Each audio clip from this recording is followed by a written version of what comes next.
Hello, everyone. Thank you so much for joining us today for OPA's presentation. This is the very first presentation for 2022, and we really would like to thank Jennifer Ng for presenting for us. She is going to be speaking about the interpretation of four pillars of Chinese astrology.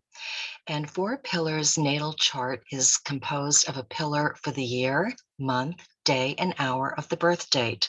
Each pillar is made up of a heavenly stem and an animal branch. This presentation will cover the basics of the 10 heavenly stems and 12 animal branches and their interpretations using celebrity examples and comparing them to the Western natal chart.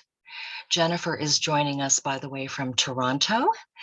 She is a proud International Academy of Astrology professional diploma graduate, an AFAN Study Scholarship recipient who holds Deb Holdings STA Horary Practitioner Certificate. She also practices Chinese astrology and feng shui.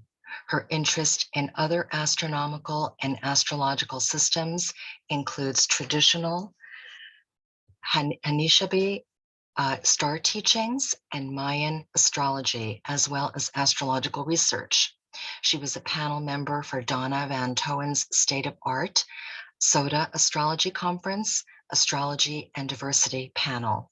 She holds a bachelor's degree in applied math and sciences and is also a certified and licensed educator with special needs accreditations. And again, for more information on Jennifer, please make sure that you check out her link that's in your mailing. And Jennifer, with that, it's all yours. I'm going to be muting myself and I'm right here if you need me. Thank you so much, Carol. And I'm so grateful and honored to be opening OPA's 2022 presentations and excited to share this unique system with you today. And thank you for all of you for attending. I'm a Western astrologer as well in training from IAA.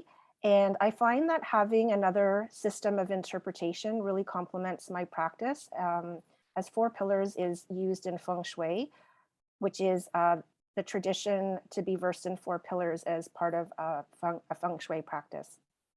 And with that, I'd also like to acknowledge my Sifu four pillars and feng shui teacher, David Lee from Hong Kong and Toronto, who is now retired. The four pillars can also be referenced when you read about it or hear it referenced. It can be referred to by a few different names. Four pillars of destiny or destiny calculation, or Bat-G, which means 8 characters. For the four pillars of each is composed of 2 parts, as well as Su Ping, named after a practitioner, a very well-known and recognized practitioner who was a hermit living from 908 to 960 Common Era. A hermit living in the mountains just at the start of the Song Dynasty being from 960 to 1280 Common Era. And he was recognized in the Ming Dynasty, the last dynasty of China. And so sometimes this fate calculation or for destiny is referred to or credited using his name.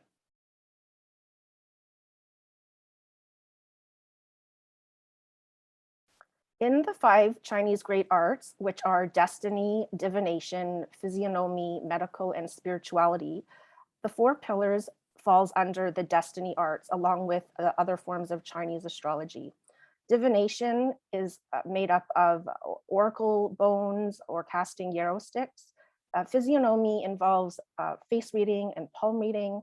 And medicine involves traditional Chinese medicine or acupuncture, acupressure.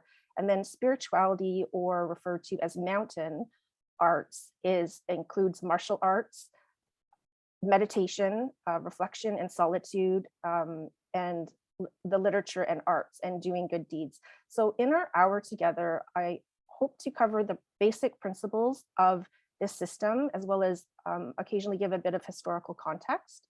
And in the later part, to touch on how these principles can be applied to a notable individual, Amanda Gorman, and at the end, looking at her Western chart. And I have chosen one celebrity chart to go into a few more details of the interpretation rather than cover more celebrities with brushing over. So one celebrity and going into a little bit more, hopefully, depth or clarification.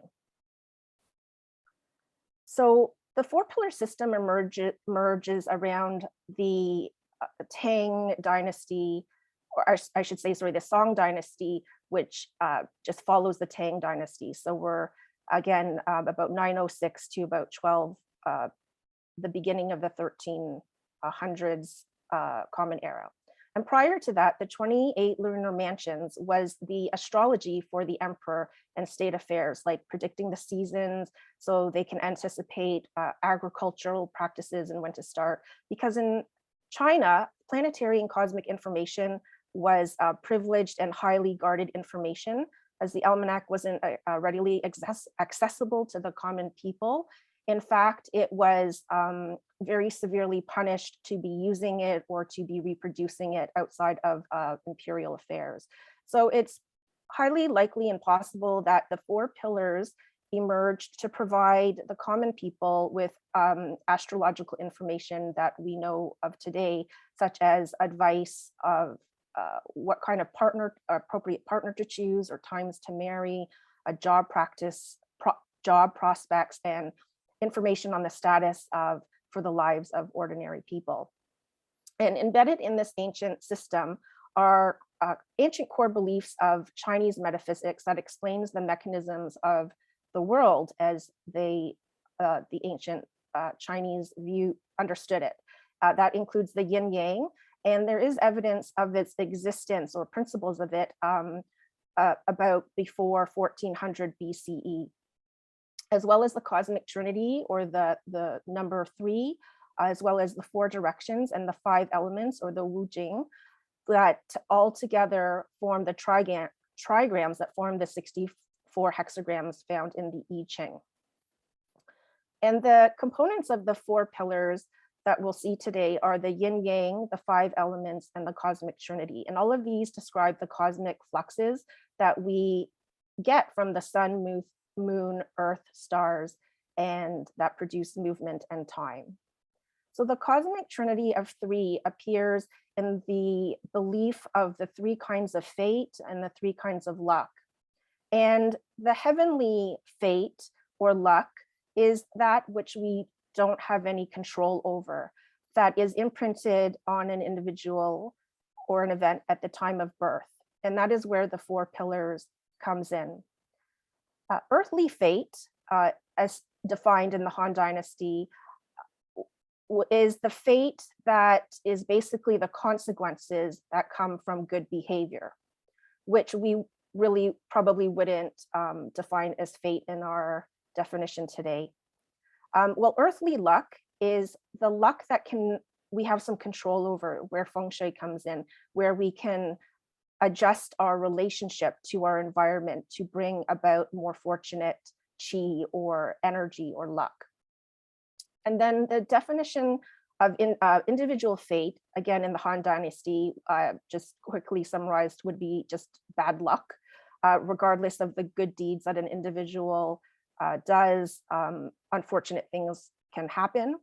But today, individual luck is still understood to be the circumstances or luck that can be changed through the application of one's actions, like studying, hard work, good deeds, compassionate as well as positive thoughts. And what we're seeing beside the fate is the Chinese character Ming, and we'll see that's also referred to as Ming Shu, that is named after one of the oldest books that are in existence that we still have today, the Ming Shu, which is like the study of fate. And so for those of you who are new to 4 pillars, this is basically literally 4 separate pillars that is expressed from the birth time information of the year pillar, month pillar, day pillar, and hour pillar. And we can gather information about a client's birth time, day, month, and year to give us information related to the relationships in that individual's life, as well as periods in an individual's life, like ages, as well as innate strengths and weaknesses. So this is the basic structure of the 4 pillars chart. Each pillar has 2 components called a heavenly stem and an earthly branch. And because the 4 pillars is determined by the date and time of individual's birth, it's important to be clear which Chinese calendar system that is traditionally used in the Batji system, because in the Chinese system, there is not just one calendar like our Gregorian Western calendar. And there is also not just 2 calendars. It's not just using the lunar calendar, or lunar calendar is not the only calendar used in the Chinese system. There's in fact a third one that we describe as a lunisolar. The Chinese had many systems of keeping time. It was a really, really important and serious business to be able to predict or know when the seasons were going to come for agricultural, for food and survival purposes. And they used the solar calendar for that purpose. And they knew when the solstices and the equinox, and they actually divided the solar year along the ecliptic, like we do in Western astronomy and astrology. But instead of 12 months, they used they further split each month into another half. So there were 24 segments of 15 to 16 days, and which it equates to 15 degrees longitude along the horizon. And again, that was used for agricultural and weather purposes. The lunar calendar, which follows the moon, the new moons, that is what the Lunar New Year is based on, which we know is coming up February 1st. And it's the first or second new moon after the winter solstice. And the Chinese knew how to calculate the position of the sun by using the full moon, the position of the full moon at night. And they could do that quite precisely. But the 4 pillars almanac uses a lunisolar because the lunar months in the lunar months don't equate to or line up with a solar year. So what they did was they incorporated these intercalary months or leap months, and it basically works out to an extra 7 months every 19 years, which is the metatonic cycle, when the moon returns to the exact position in its exact phase. And that apparently happens every 19 years. And this intercalary month seems quite complex, because unlike our leap month every 4 years, it always falls on February. These leap months were not always the same month. And so if there was a leap month in the 6th month, it would be tacked on to the typical sixth month. And then in another leap month year, it might be another month number, like the third month or something like that.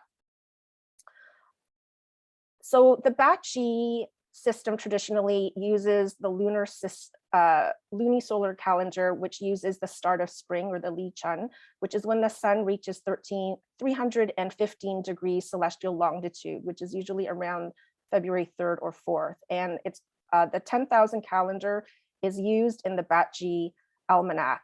And I just want to mention that I've come across, or I've read or heard that some practitioners use the solar, or some use both.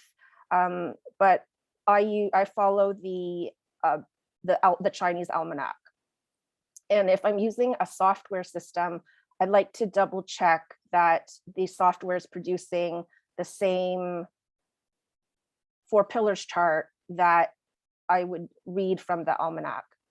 And just as a tidbit, just to add on to illustrate how serious the Chinese were in keeping time, they had a unit of time that they call an epoch, which is actually 3,600 year periods that are each made up of 60 cycles of 60 years. And each cycle, which is 60 years, were divided into 5 periods, which they called kind of great years, but they were actually groups of 12. assigned by the 12 branches that we'll see in a moment. And since 1984, we entered, or beginning in 1984, we entered the 18th cycle of the second epoch. So I'm curious as to what would make somebody want to group time in units of 3,600 years, because I mean, I know that I wouldn't be around to see that. So I find that a bit both curious and fascinating. So continuing with that line of time, this one particular system of time that is quite old, that is used in the 4 pillars, is made up of stems. And the 10 stems, there's evidence going as far back as around the Shia dynasty, which existed from around 2200 BCE to 1700 or so BCE, of the Yin people, that they actually had a 10-day week cycle. And so they numbered them, and those are called the stems. So there were 10 of them. And then the 12 branches, which is another numerical system, were used to count the months. And if you're wondering, well, I just said that the Chinese use like 24 months, but they used the midpoint of the month to define the month. So there were although there were 24 months, there were also, they kind of grouped those into 12 months. But the point is, the branches were used to monitor, to track the months as well as the hours. And they used an old system that is not just used in the Chinese history and other cultures, of the double hour system. So in our system, we use 24 hours, but the double hour system just groups the hours into groups of 2 hours. So we have 12 hours of groups of 2. So we still have 24 hours, but we use 12 double hours. And so the branches are used to keep track of the months as well as the hours in the day. And then later on, the stem and branches combined to keep track of years, making a 60-year cycle. Now, and I just also want to emphasize that that system of time that we just went over in this previous slide existed as a separate independent system. Now, embedded in the 4 pillars is this idea or theory or principle that the 5 elements imbue their qualities, not only their qualities onto an individual, but also the interactions and relationships between the 5 elements present in a 4 pillars chart also influences a person's character and life, as well as it's used for predictive purposes. So I just want to explain 5 of the elements and the element theory, meaning their relationships with each other. So the elements also follow an order. So the elements are wood, fire, earth, metal, and water. And that is the generation cycle that we see in the outer pentagon. That's it. So if we can think of these, well, they're not analogies, they actually happen in real life, that we need wood or timber as kindling to light a fire. So wood creates fire. And then after fire is extinguished, we're left with ashes. And so that's fire feeds earth, or creates or leads to earth. And then if we think about when we mine for metals, we mine the earth. So in earth, we find metal. So earth generates metal. And then if you think of condensation, water collects on a cool metal surface. So metal creates water. And then I think it's pretty clear that most of us all know that plants or wood or trees need water to grow. So water creates wood. And then inside, we have the control cycle, where if we start with water, water extinguishes fire, or water controls fire. And then fire controls metal. If you think of welding, you need a hot flame to bend or shape metal. And then metal, like an axe, is used to cut wood or chop trees. And then wood grounds earth. So if you think of erosion, we plant trees to prevent erosion or ground or control the soil and earth. And then earth controls water. And if you think of a riverbank, the water follows the outline of the riverbank. And now I also want to describe the qualities of each element. So wood is associated with beginnings, birth, quick growth and creativity and learning. And that is the beginning of the 5-element cycle, wood. And then fire is about expansion. And so from that, we can get enthusiasm and social. And then earth is a fertile, supportive, stable quality. We can think of soil as nurturing. So earth is supportive and fertile. And then metal we can think of as contracting or shrinking, like being streamlined or singular or focused, and shrinking to prepare for the next phase of the water, which is a very inward, contemplative, and concluding phase element. And each of the elements also have a seasonal association. So wood is associated with spring, fire is summer, metal is autumn, and water is fall. Now you may be wondering, well, there's 5 elements, so how does that incorporate into, does it divide into 12 months or align with 4 seasons? So what they do is spring has 2 months, February, March, and it's again, we're following not the Western calendar of March 21st, but in the Chinese calendar, it's February, but not the 1st of February. February and March is spring and they're wood months. And then there's the April is a earth month. And then after April is May, June. So that's a fire season or summer. And then July is the earth month. So there's an earth month that follows each pair of months for each season and thus element. So there's 5 earth months.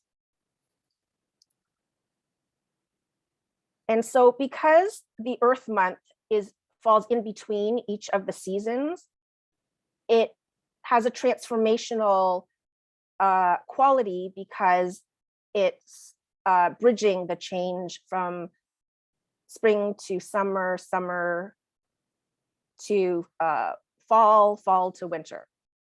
And so these 5 element associations are not only limited to time and the 4 pillars through the stem and branches, and it's not a simple, it looks simple, but it has many applications, or it's part of many systems in the 5 arts, including Chinese medicine. So the qualities are not only associated with time and space and directions and seasons in 4 pillars and feng shui, and as well as in more modern times, the planets being Mercury, Venus, Mars, Jupiter, and Saturn also then got associated under these 5 elements. So I'm emphasizing that because I don't want people to think that because wood, Jupiter is assigned under wood, that the wood element is Jupiter. And Mars is associated under to the fire element, which is consistent with, or is we see in the Western system, as well as Saturn is assigned to the earth element, while Venus is a very martial, seen as a martial planet. It's assigned to metal, and it was named as the Great White in Chinese. And then Mercury is assigned to water for communication. But there are other associations these elements govern which include color, flavor, odor, and bodily organs in Chinese traditional medicine, as well as acupuncture meridians, as well as musical tones and emotions.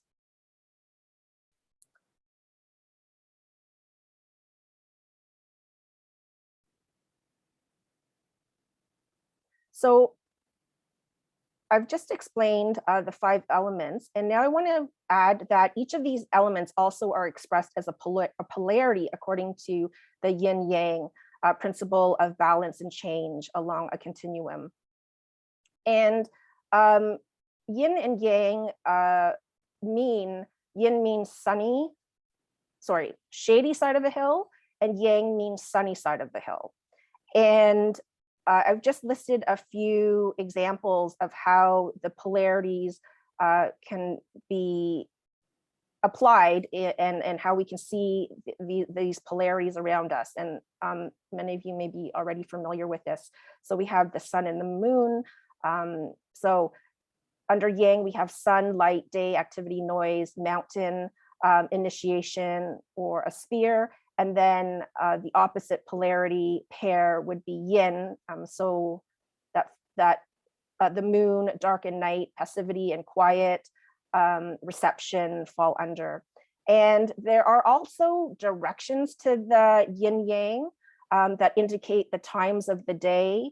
And then another Chinese astrologer, Alan Tsai, has a theory that the yin yang, because the ancient Chinese used gnomons to measure the shadow of the sun, that the yin yang pattern also represents mapping the shadow of the sun throughout a whole year, and that we can find the solstices and the equinoxes in the yin yang, meaning that the solstices, like the summer solstice, would be the yang, where there is greatest light, and then in contrast, the winter solstice is where there's the darkest or the most yin. And then the point of equinox, where we have days of equal light and dark, would be the parts of the yin yang that are of equal amounts of dark and light. And so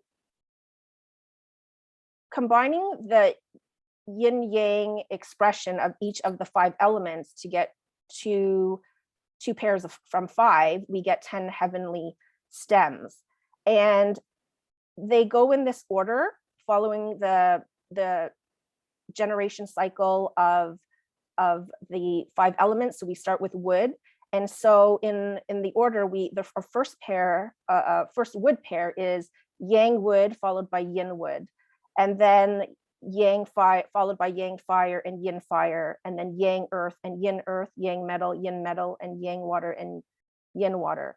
And so I've also tried to give you images to communicate the essence or the quality of the 5 elements in their polarity pairs.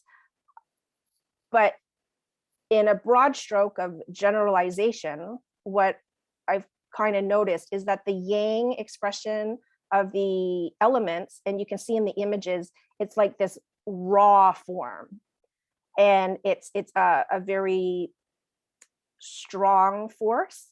And it's not to say that the yin expression is weak, but the yin expression I find is a more refined or subdued, but it doesn't mean that they're weak. They have their own strength, but it's a different kind of expression in quality. So hopefully we can see that, starting with the yang wood, which is a very tall, solid tree that grows quickly, reaching up as tall as possible.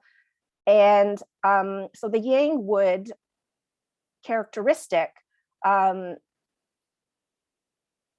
comes with a fast dynamicism, growing quickly. And so people with a yang wood day stem, they can be straightforward as well as goal oriented, and they're hungry to learn and achieve or keep learning.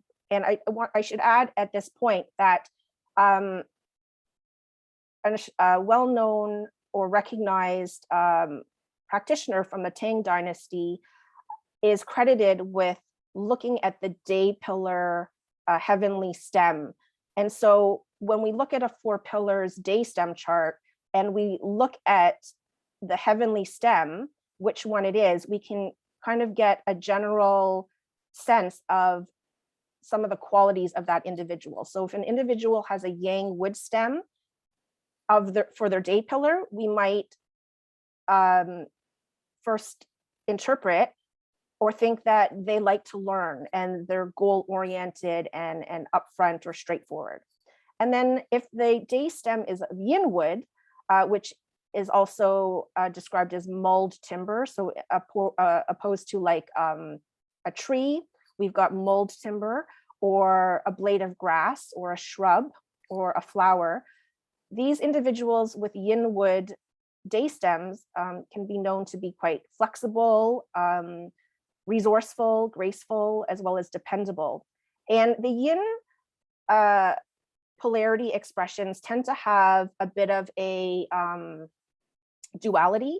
So the yin wood person can appear to have these brilliant ideas, and then at other times they may be vacillating and trying to figure things out. And so to outside people, they might look confused or seem confused, but they are very intelligent, and that's their part of their process.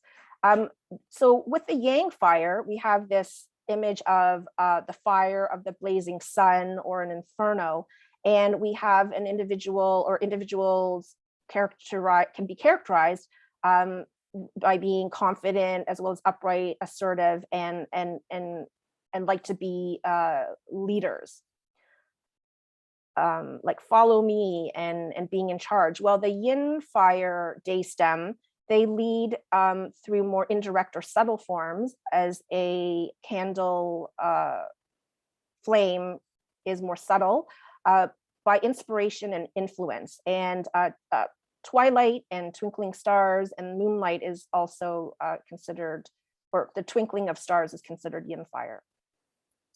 And then yang earth is giant boulders or a big mountain.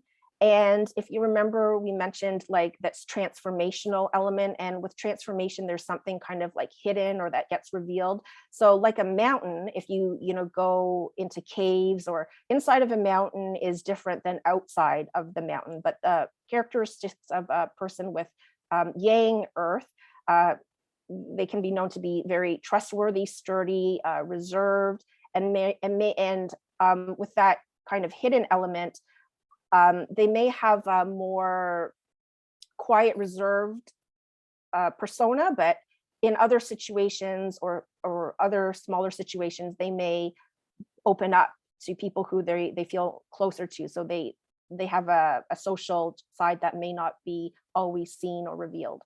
And then with yin earth, again, it's flexible, resourceful, nurturing, and they can be known to be easier to get to know or chattier. And with yin earth, they can have hidden talents, meaning that with hard work and development and particularly time, that these talents emerge. And then with yang metal, we have the image of raw iron or ore, or axes and swords. And with those kind of qualities, there's a resiliency, a disciplined, a very disciplined, straightforward, protective of those around them or causes that they care about, and there's integrity. And then with yin metal, it's refined jewelry or clasps, rings, and you can sense that there's a versatility and a resourcefulness, and these individuals like to be met they like to be met on the same intellectual level as themselves, and they like to be intellectually challenged. And then, like a lot of other beliefs and systems, water's complex, and water likes to move. So for yang water, individuals need to have this sense of freedom, whether it's physical freedom or mental freedom through writing or traveling. but the yang water is represented by large bodies of water like oceans, lakes, salty water. And because it's a complex element, these individuals can have some complexity in the sense that they can be very good for ventures and business and be extroverted and adventurous. But on the other side, they have this introverted and sensitive side at the same time. And they can be very focused, yet also adaptable. And then with yin water, similarly with the complexity, that they're individuals who may have very deep or who have deep emotions, but it's not easily visible, or they may appear detached on the outside. But these individuals can be very reliable, disciplined, while also changeable. And both water signs are also have nurturing or compassionate qualities. And so again, this approach of examining the day pillar is credited to Lu Xiu Cheng of the Tang dynasty, because prior to that, the year pillar was the primary pillar that was used to glean the information in the analysis. Now, we can also take into consideration what we also want to assess the dominance or the lack of an element, and we can assess that in the day pillar in relation to the season of birth, in the month of the birth. And so we're going back to the associations of the season in spring, which is a wood season. So a wood element in the wood season is flourishes or is the strongest, while fire is helped or boosted because fire feeds water, so it's supported.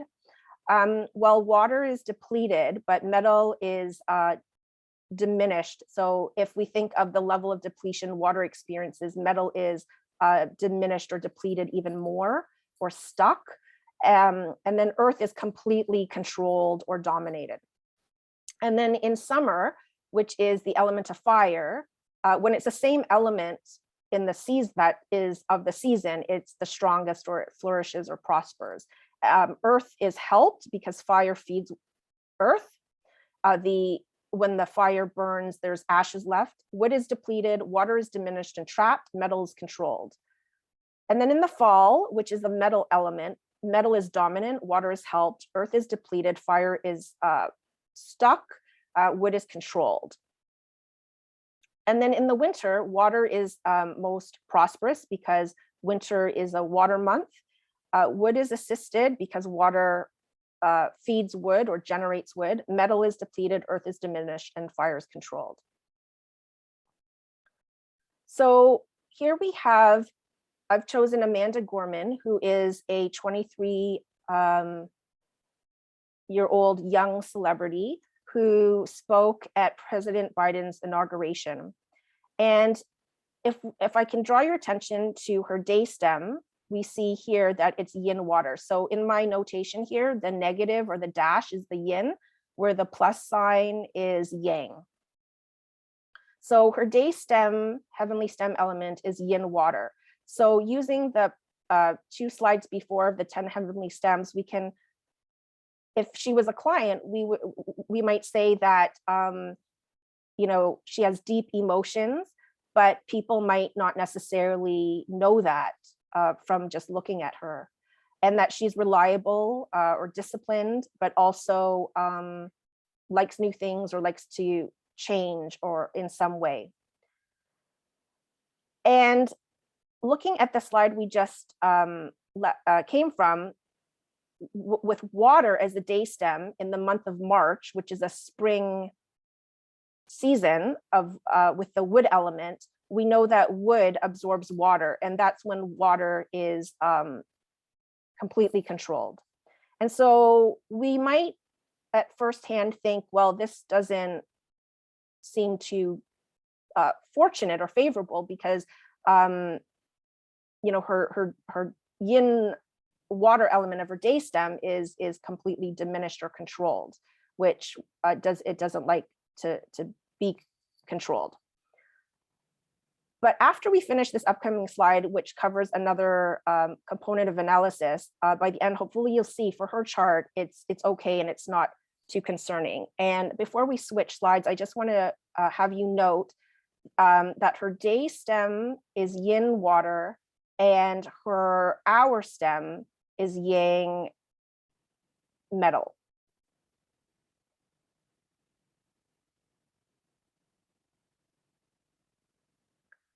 So this is basically application of the control cycle with respect to her self water element.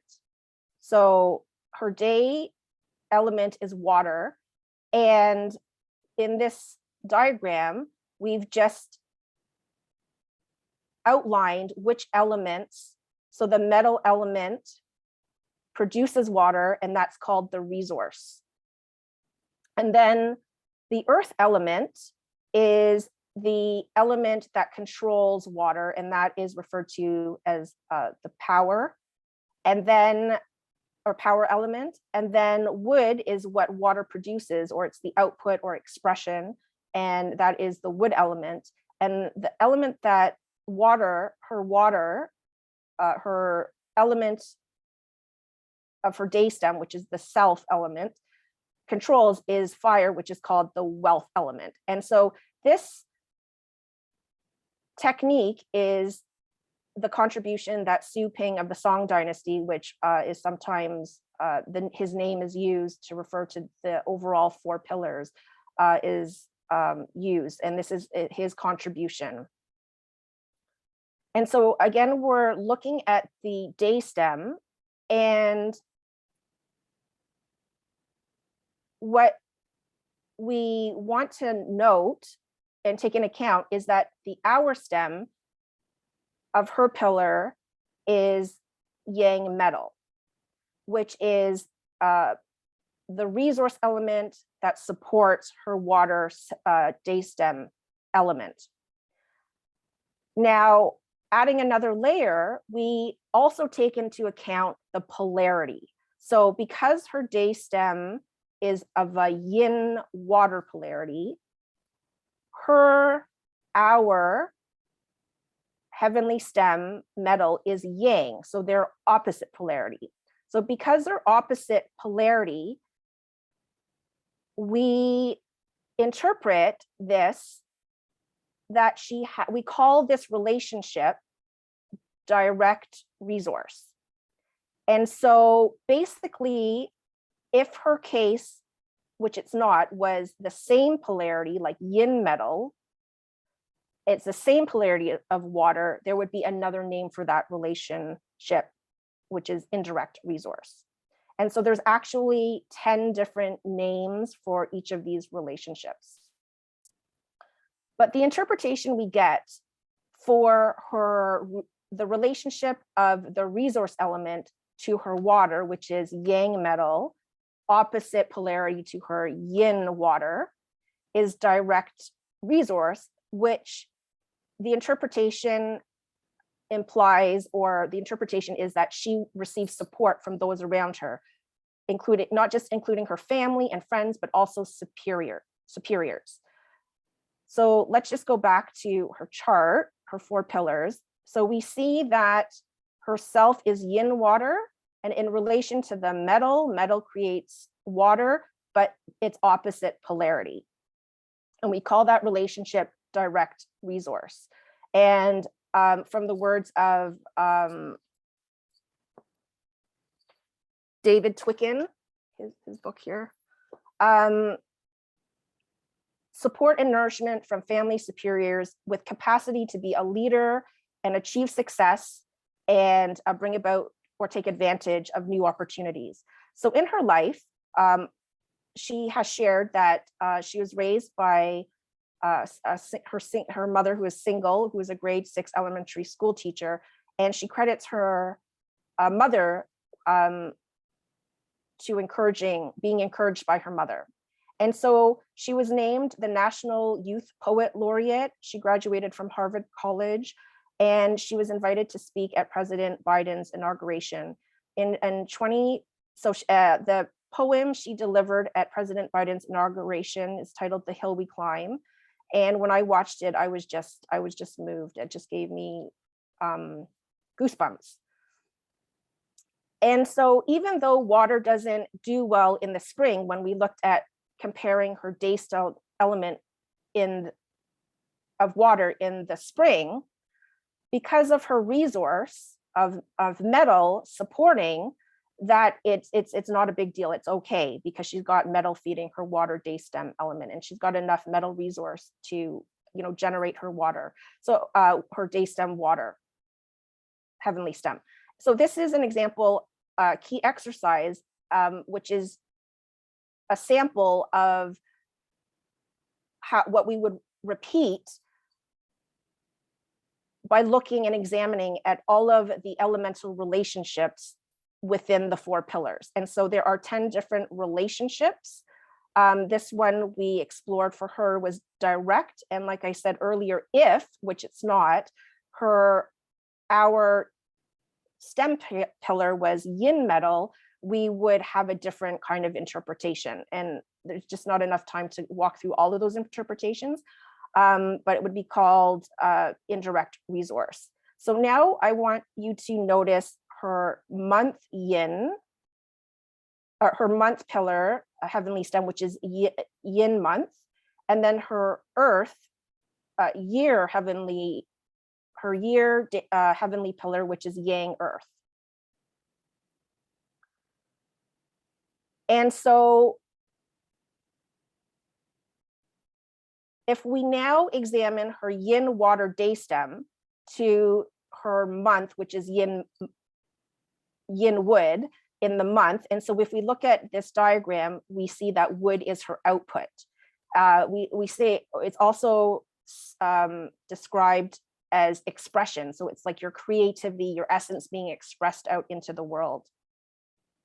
So wood means that she's the wood element causes her to give her yin water to release it because it's feeding wood.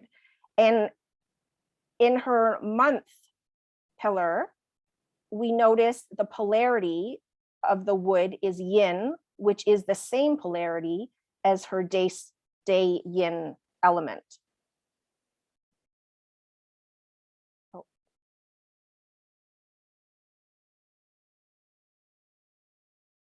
So because of that same polarity, and it is the output, the interpretation that's associated with that relationship emphasizes the theme of leadership, achievement, responsibility, and proper use or positive use of power. And again, that's from David Twicken's book, and that's in the sources at the end of the presentation in a slide.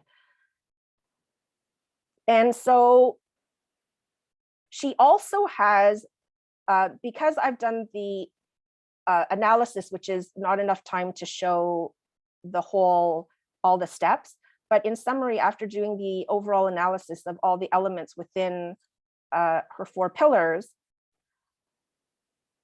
she also has opposite polarity relationship, which also adds to the tendency or ability for creativity, displaying her abilities and skills into work. And so that's for an individual who would have opposite polarity for the output relationship to the day stem.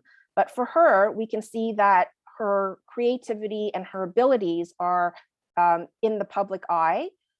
And because it's opposite polarity, she has this layer of being introverted and humble. So even though she's a young celebrity, I would guess that she's introverted as well, and there's a humility to her. But if it was the other case, she might really enjoy being in the limelight instead.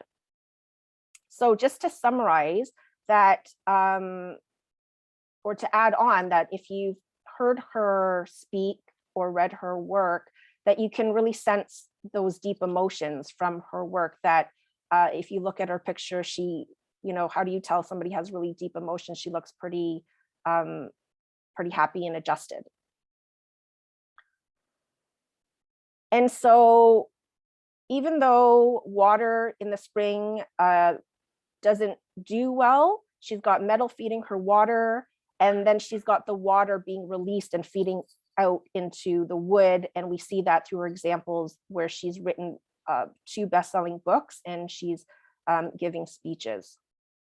So hopefully up to this point, it's clear the components or the principles that together form a pillar, the components of a pillar of the 4 pillars. So we've got the 10 heavenly stems that are found in the top part of the pillar. And then this is where we see the 12 Chinese animals that many of you may be familiar with hearing in the news when it comes to the Lunar New Year. And so the 12 Chinese animals get assigned later on to the earthly branches.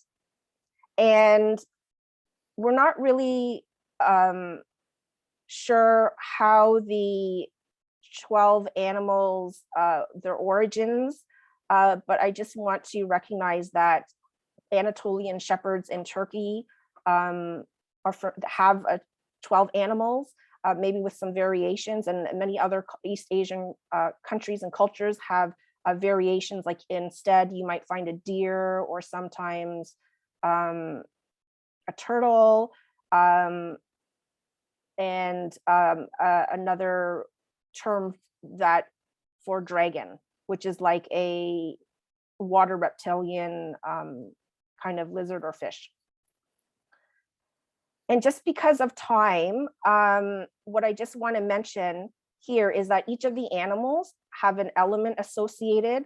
The tiger and rabbit form the wood, snake and horse are of fire, monkey and chicken are metal, and pig and rat are water. And then in between each of these pairs, the ox, dragon, goat, and dog are the earth. And they each have a time association as well that I don't think there's enough time to go over, but basically the rat hour starts at 11 p.m. to 1 a.m. So that's the double hour. And then from the 1 a.m., you can just add on another 2 hours. So from 1 a.m. to 3 a.m. is the ox, and then 3 a.m. to 5 a.m. is the hour of the tiger, and so forth. And then the pig ends from 9 p.m. to 11 p.m., which then starts the hour of the rat. So the hour of the rat is from the previous day. And you can probably find associations or characters of the animals online, or if you want to email me, I can direct you to some. But what I want to get to is that these animals, again, the 5 elements are assigned to the animals. And you'll see 2 different ways where the polarities are associated. And I just want to emphasize, whatever you see, the element of the animal is always the same. Now, the one that you see here is the main elements, but sometimes you may see the rat yang water, and then ox is yin earth. And what they actually do is they start the polarity with yang, and then they just alternate yang yin, yang yin, yang yin, which works until you get to snake, which is actually yang fire.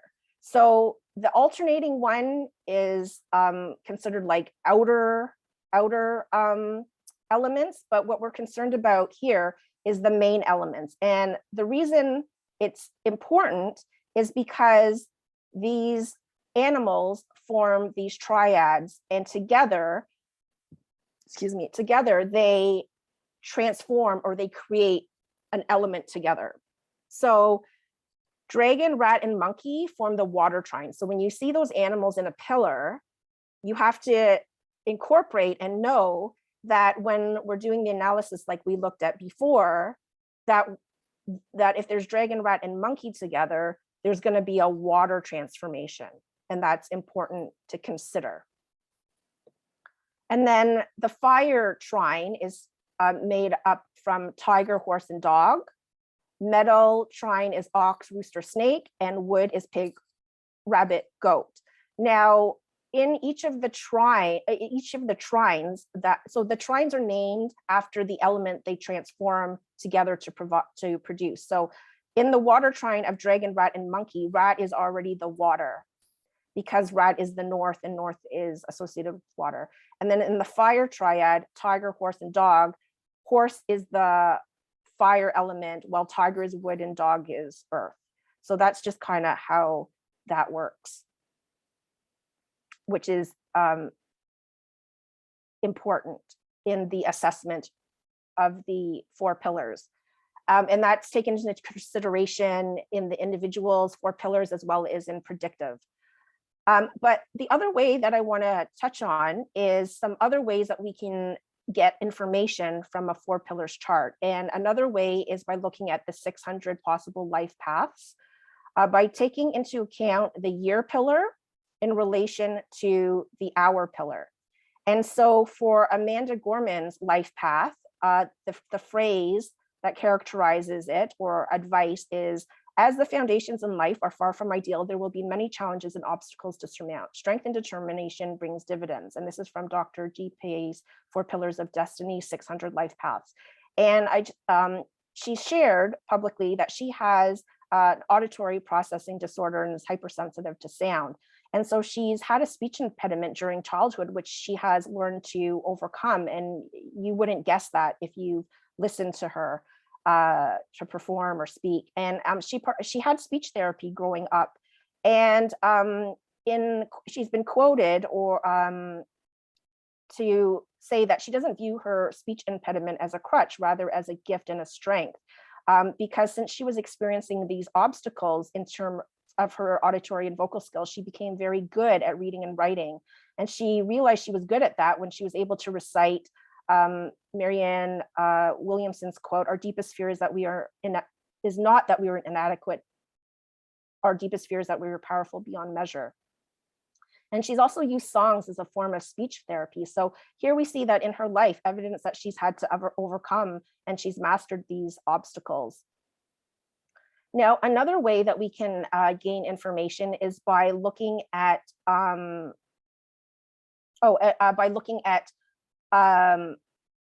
I think I said earlier that we can get information about a person's period of their life. So for the year pillar, up to 16 or up to 15 years, and then the month pillar from 16 to 30, and then day pillar from 30 to 45. So in groups of like 15 years, and then hour from 45 to 60. So if we look at her earth or her year pillar, we have earth and then tiger. Tiger is wood.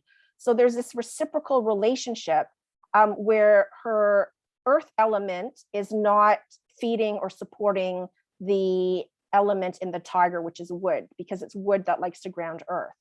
So this suggests some challenges, and that matches with what we've just kind of examined. And then so if we look at the period that she's in now, which is from 15 to 30, looking at her month pillar, we have the wood heavenly stem with rabbit, which is wood. And so we have the heavenly stem of wood supporting her rabbit, the wood in the rabbit stem. So I would say she has been doing that. She's 23, she'll be turning 24. And she's been producing creative projects. Like she's published 2 books in 2015, and she's been signed by a professional management company. And then the third layer is looking at the 60 different personalities, looking at her yin, water, and ox. And that is described by Frog Who Sleeps in the Pond. And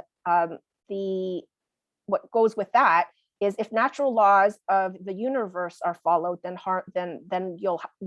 the individual have harmony. And this individual is able to seize opportunities for success, be eloquent and articulate, know what to say to whom and when, be hardworking, have a spiritual side, and easily win the favors of others. And she's definitely made an impression on me and reading her work. And these individuals have potential for good careers. And so people with the yin water ox, like Amanda Gorman, fall in the company of J.D. Salinger, Gordon Lightfoot, Jose Carreras, Roseanne Barr, Marlon Brando. And this is from Dr. G. Pin's 60 Personalities of the 4 Pillars. And so now the neat part is we get to look at her Western chart and look at that beautiful fixed grand square.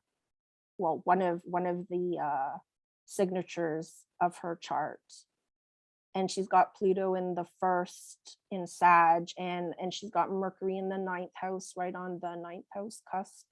That is her chart, the ruler of her MC. And so I'm going to leave that for you to think about. And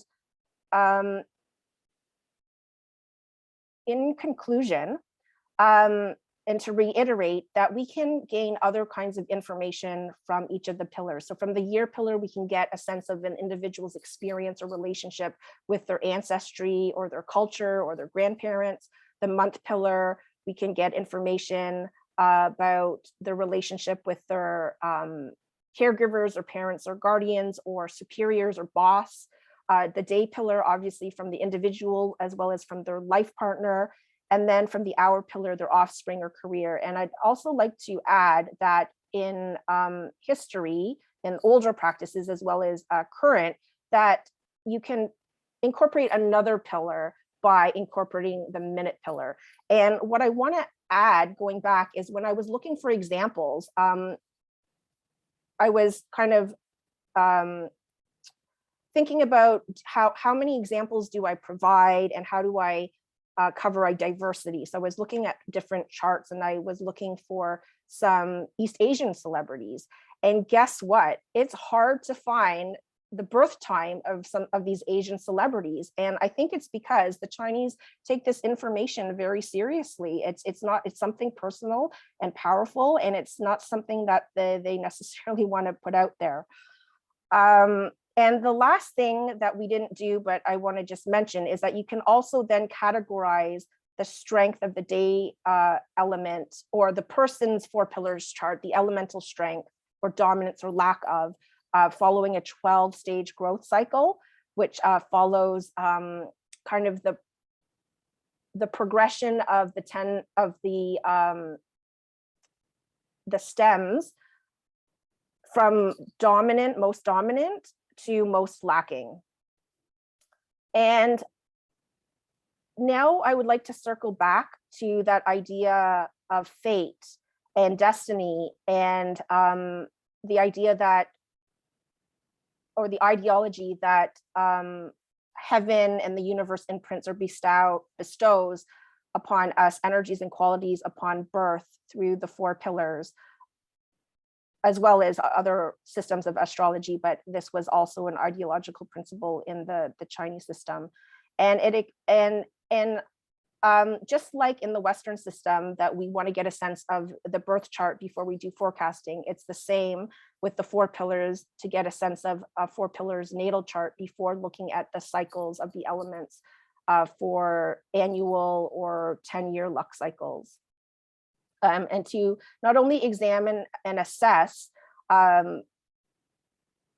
but to also know what to do about it. And that's where feng shui comes in. And I also want to emphasize that it's also accepted or known that several individuals can share the same 4 pillars. And so I want to leave you with this story that of an emperor who, upon coming to the throne, secretly, or not secretly, but ordered a search for the kingdom to find anybody else who shared the same 4 pillars, because he wanted to eliminate any possible threat. So that was the plan. And the search turned up a monk, you know, a beggar and a common citizen. And the emperor was astonished. He was, and the astrologer at the time was a loss of words. And so the message is that even though there is this heavenly fate or luck that's imprinted with, that we don't have any control over, it's not just about that. It's the other circumstances of a person's upbringing and their choices. And another version of that story is that when the search results turn up a peasant, or sorry, an elderly, very elderly peasant, and the emperor was astonished. And when asking the peasant, well, what do you do for a living? The peasant replied, well, I have 13 beehives that I use to make my living. And the emperor said, oh my gosh, I also have 13 beehives.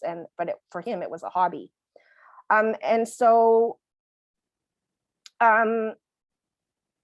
hopefully this is an introduction to what Jerry King says is more forthtelling versus foretelling, meaning not so much deterministic of foretelling, but forthtelling of giving information about what an individual can anticipate and prepare for according to the 4-pillar cycle, or the 5 elemental heavenly stems and branch cycles, which is akin to the weather, and in relation to the individual's 4 pillars and that interaction, just like we do in Western astrology.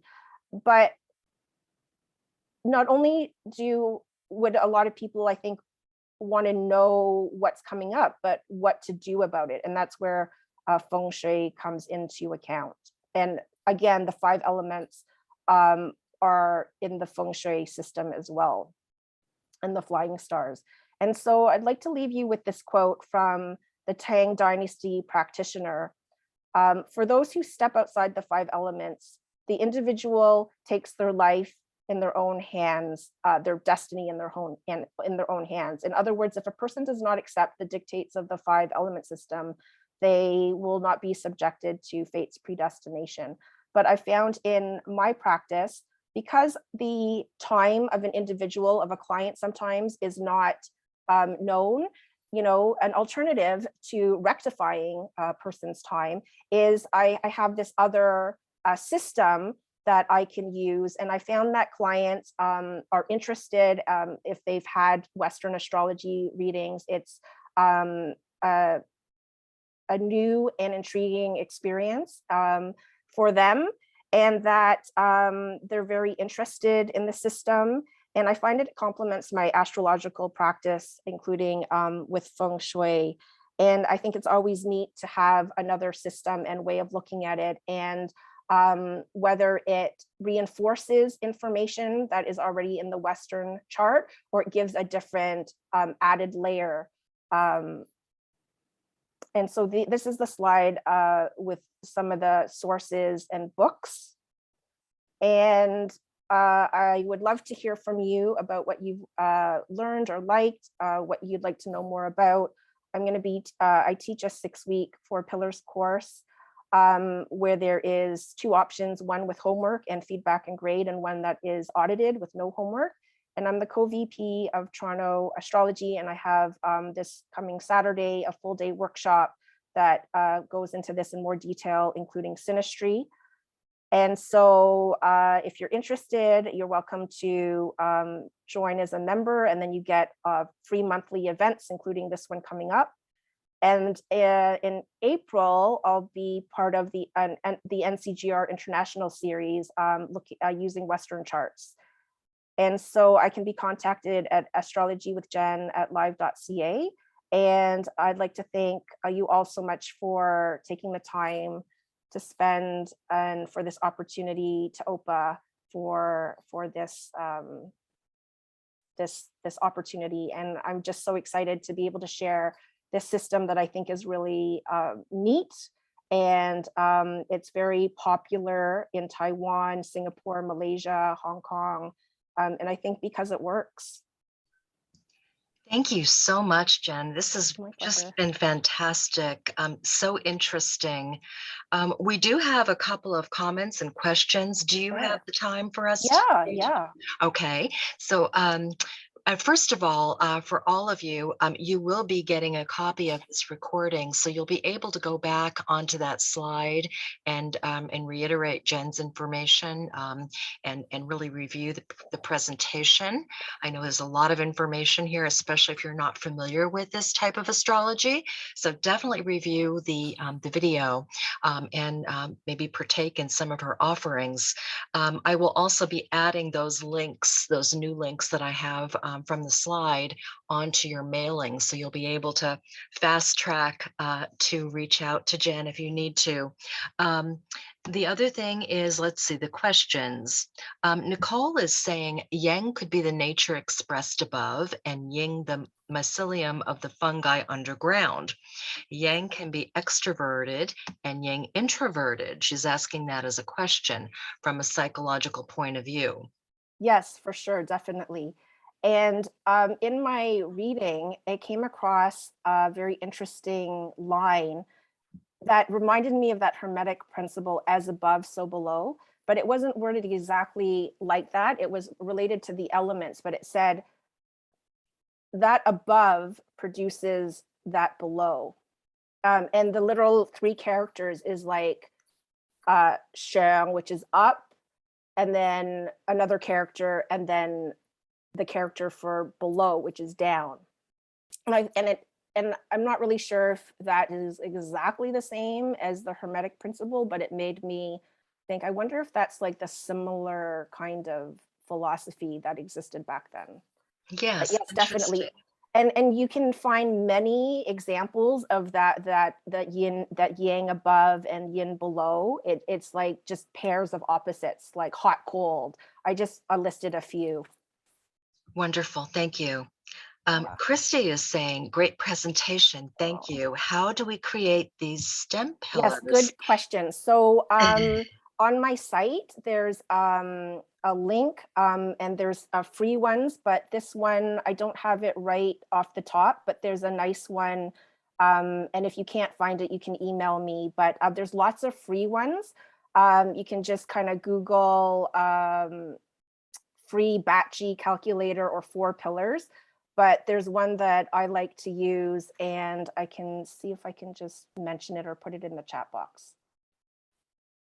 Great. And if you want, you can also, if you want to send it to me quickly on Okay, email, that would be great sure. too. And I can even add that in the mailing Okay. today for everyone. Yeah. So thank you, Christy, for that question.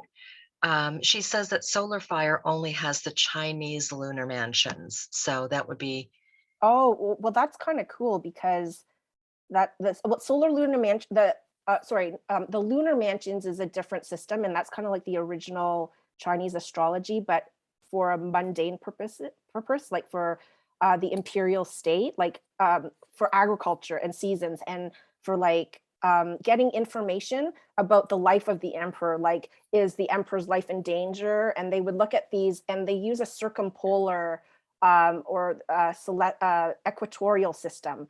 Um, and and and that system lends itself well for uh, latitudes that are further north. okay. And so they would look at flickering light, like they would look at everything in the sky, including the planets, but the planets would sometimes pass through the lunar mansions, but not always. But they looked at meteors, comets, sunspots. They knew about clip, the eclipses.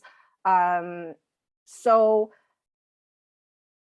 Imperial used to, it's not sold anymore. I know Solar Fire used to sell Imperial Astrology, but the software, but they've stopped using it. But there's free ones, and I'm just going to try to get that Yeah, and you that can link? Oh, email here, that to me, oh, that's okay, fine, and I can put it okay, in the recording okay. link mailing as well for everyone. And then, Arlene is saying, "Great presentation, but a quick question. I had a chart done in the past. I pulled it out. It has these 4 pillars and then a conception and life pillar, like bookends on the pillars. I was just wondering if you ever use that." So in the free software, they'll have a life pillar, and I not sure, but I think that that's the same as what that we use in the 10-year cycle, like in forecasting. So if you go to the free software, you'll see your 4 pillars, and then you'll see one, and it'll say LP, like life pillar, and there'll be a number, and then sometimes and they'll ask you for your gender as well. Because in the old system, it was very, these systems come from a long time ago. So as astrologers, we have to kind of adjust to our current circumstances. Like for feng shui, back when feng shui was practiced, they didn't have condos and stuff like that. So I'm just using that as an example. But according to the Chinese system, the life pillar is different, or how we get information to that we use in the life cycle is different in the system, and that's based that those are different depending on gender. Okay. And so with conception, I've not done the conception, but what I'm aware of is in the past, they would do a conception chart that included like the minute. So that's what I'm thinking the practitioner must have done um, using those techniques. So I don't use the conception, but I do use the life pillar for predictive. Great, thank you. And Asuman is saying that there's a link that is www.mingli.info/BAZI that you can maybe get additional information on building those pillars Yeah, thanks. as a presentation. So thank you for that. And he's also saying, "Thank you very much, Jennifer. It was Aw, a thanks wonderful for presentation." attending. So we're getting lots of wonderful Aw, Kay Taylor, thank you who so is our much. president of OPA. Yes. And by the way, just while I have Kay on my mind, Kay sent out an amazing letter yesterday to all the members and friends of OPA about writing for the career astrologer. So if any of you are interested, please make sure that you go back into your email. I know you get lots of emails, but pull up that email from Kay Taylor.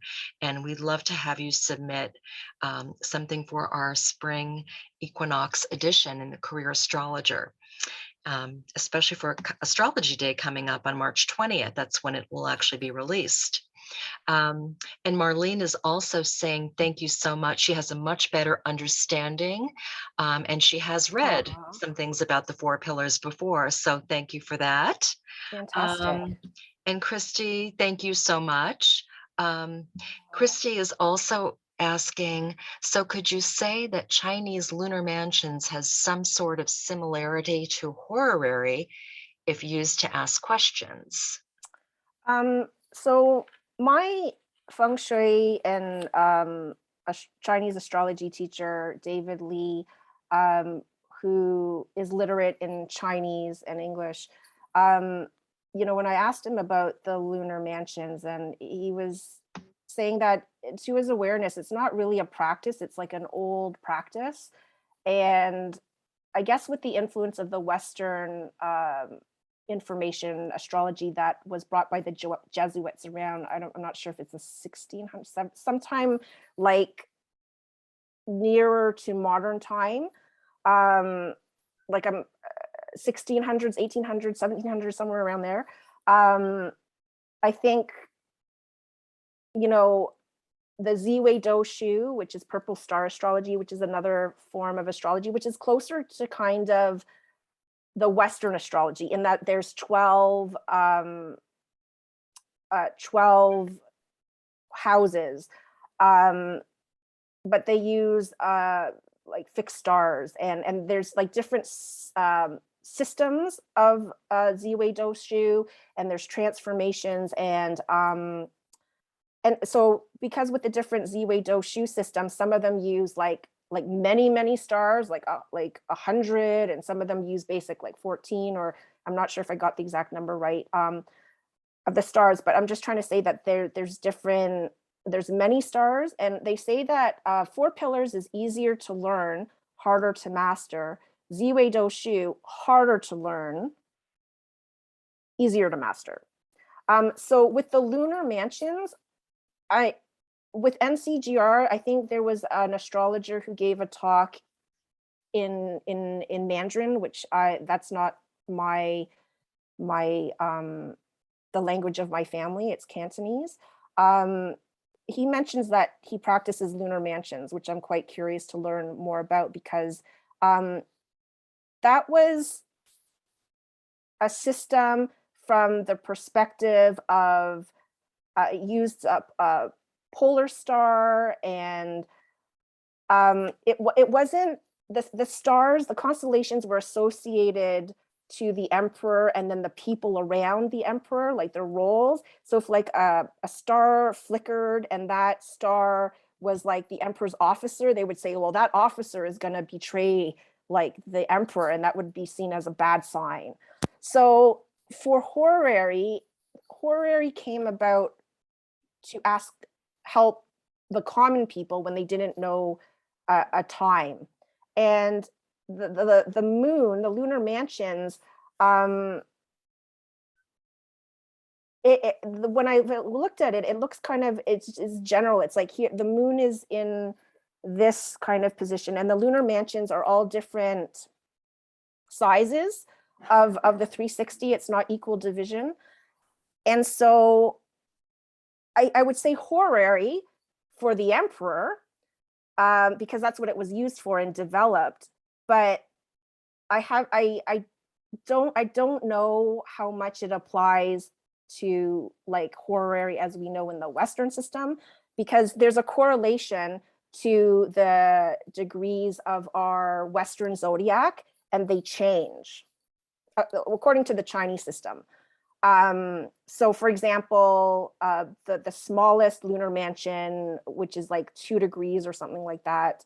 I'm sorry, I'm not remembering at the top of my head, but you know, there's a correlation of the degrees of the zodiac, and you know, 10 years ago, those degrees would have shifted, so they kind of shift. And so I don't know of a practical application that I'm aware of to use the lunar mansions for like horary as we know it in Western. But I did a 6-hour talk that you can purchase from the International Academy of Astrology, and I can include that link in the email that Kay has. I don't have it up here, but there's a 2-hour section all on the lunar mansions, and it gives like context into the worldview of the Chinese, and that's the original astrology. So I apologize for a long-winded question answer. So I would say no, not as we know it, but yes, in the traditional sense of mundane, but which is not horary. Sorry. Well, if you would send me that link then along with the other links that you'd like me to enclose in the mailing, I will be really happy to do that before I send the recording out today. So that will give everyone as much information as possible for one presentation, I think, to really look into this further, because it seems like there's a lot of interest, and definitely you want to reach out to Jen. Again, her contact information is astrologywithjen@live.ca if you want to email her about attending any of her workshops. And I will also put her website, and she has a WordPress article that we've enclosed. So definitely great information on reaching out to her, contacting her, and getting more information on this fascinating subject. Christy is saying, great, very thorough explanation. Thanks so much. And she's really excited about getting the links. So And she is Sure. saying, "I heard Ray Lu on the topic, but this is Yeah. amazing. Thanks again, Jen." Thank you so much. So with that, I know we've run over, and we Yeah, I'm appreciate all sorry. of you for staying on a little bit later. For those Yes, that thank had to you. get off and jump off, they will have this information in the recording. And again, thank you all so much for joining us for our very first presentation of 2022. It was a Yes, great thank one, you. and Aw, we have Chinese New Year coming up. yes. So thank you, and happy Chinese New Year, Jen, Yes, and thank everyone else. you. Pong Hei Yes. Fat Choi.